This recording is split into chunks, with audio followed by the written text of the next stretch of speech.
Nag 500,000 followers na nga po pala tayo dito sa page ko na AnTV, kaya naman sinelebrate nga namin nila La Arnie dito sa lumang kubo nila. Dahil may isang supporters nga tayo dito sa AnTV na nagbigay nga ng pang-celebrate namin nila Arnie at dinagdagan niya nga yun para maisama ko raw yung mama at papa nila Arnie, kaya naman nagpunta nga kami sa Eat All You Can. Dahil may sobra nga yung binigay niya, kaya binili ko na nga lang ng pagkain ng mga alaga kong hayop sa bukid. Binilihan ko nga yung alaga kong pusa, manok at pati na rin yung mga alaga kong bibi. May dala nga rin pala akong seedling dito at ayan, mukhang nagustuhan nga ni tatay yung seedling, kaya binigyan ko nga siya ng isa para masubukan niya. Dahil nag 500,000 followers na nga ako, kaya sila Arnie ay nag-request nga na maghanda naman daw kami kahit papano. Napag-usapan nga namin na sa lumang kubo nila ay celebrate. At mag-ihaw nga lang kami ng bangus at doon na nga rin kami maghapunan. Naku, kung ako nga lang at kung walang La Arnie na naghihikayat sa mga ganitong bagay, eh hindi nga lang ako maghahanda. Kasi alam nyo naman na meron nga akong pangarap na tinutupad. Lalo na ngayon at meron pa rin palang mga tao na maliit ang tingin sa atin. Kaya sabi ko sa sarili ko, kahit maliliit na bagay lang, kailangan magtipid ako. Dahil kailangan kong makaipon para sa mga pangarap ko na yun. Nakakalungkot kasi na may mga tao palang nag-iisip na baka samantalahin ko lang daw yung pamilya nila Arnie dahil marami nga raw silang property. Bakit kaya may mga ganong tao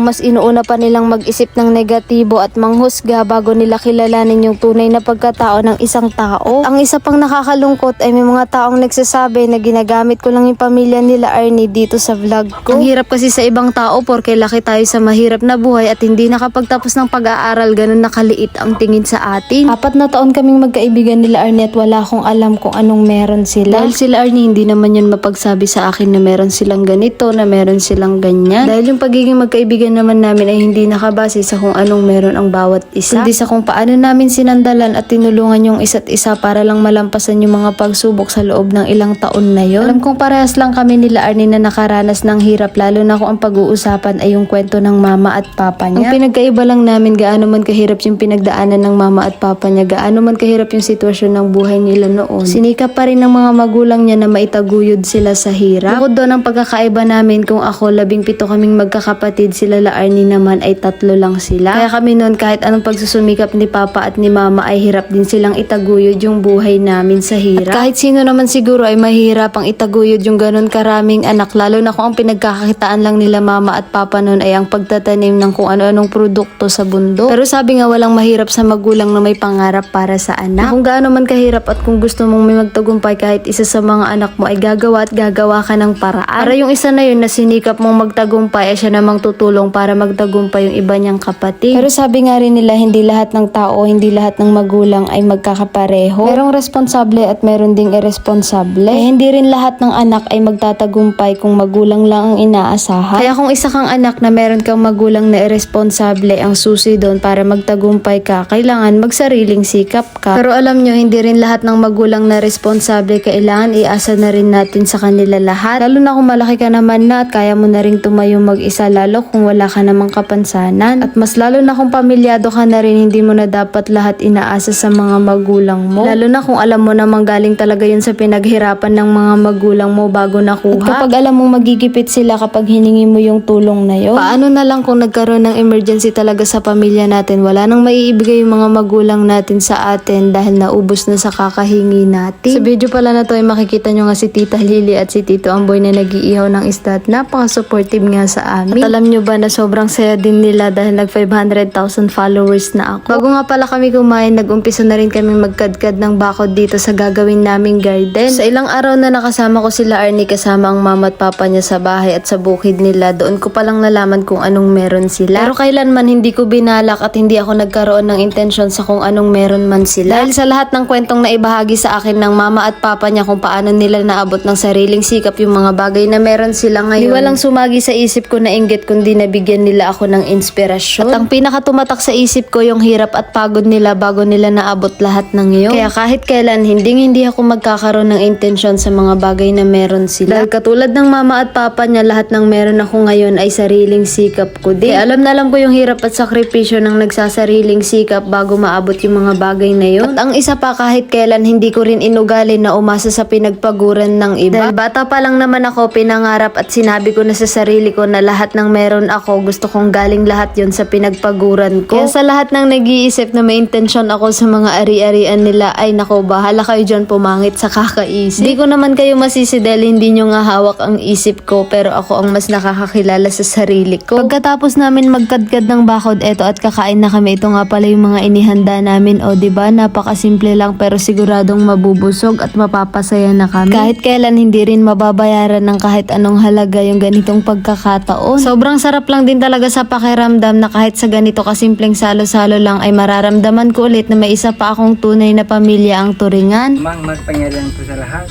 pakibasbasan mo pong pagkain na sarap, at higit po sa lahat sa amin pong natanggap na 500,000 na inyo pong ibinabay sa kay ANTV. Salamat po ng marami sa mga sumuporta at taga-suporta. Sana mapagparan po nyo ang araw nito sa hapon ng aming ginanap sa Bahay Kubo. Sana mga pagkain na sa harapan ay pakibasbasan mo pag magsisinlakas ng aming mga katawan.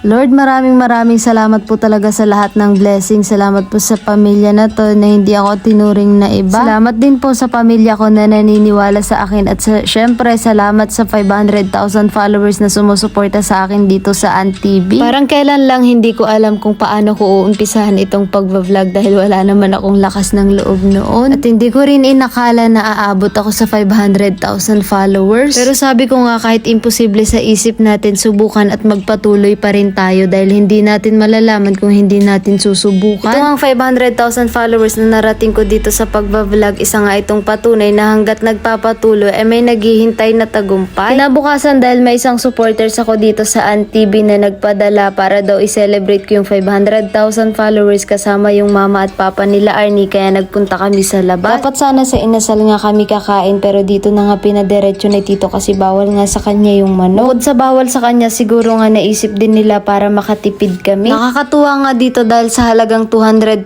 pesos lang ay makakain mo na yung gusto mong kainin dito sa nakahain nila. Ito maganda pa dito kahit paulit-ulit kang magsandok hanggat hindi ka nabubusog, pwede ka lang umulit. Tuwang-tuwa nga kami dito ni Tito Amboy dahil sa rami nga ng ulam dito ay hindi na nga namin alam yung kukunin namin. Nabusog at talagang nag-enjoy rin kami na dito nga kami kumain dahil ang sasarap nga din ng ulam nila dito. Tatagal ko na nga dito sa Baler, ito pa nga lang yung unang beses ko na nakakain ako dito. Maganda nga idala sa ganitong kainan yung pamilya natin dahil kapag nga nilibre mo sila ay talagang masusulit mo nga yung binayad mo. Sobrang nagustuhan ko talaga dito dahil sa dami nga ng pagkain at iba't ibang klase nga makakain natin sa halagang 250 pesos lang. Kaya sabi ko nga sana sa susunod pamilya ko naman din ang maidala ko dito.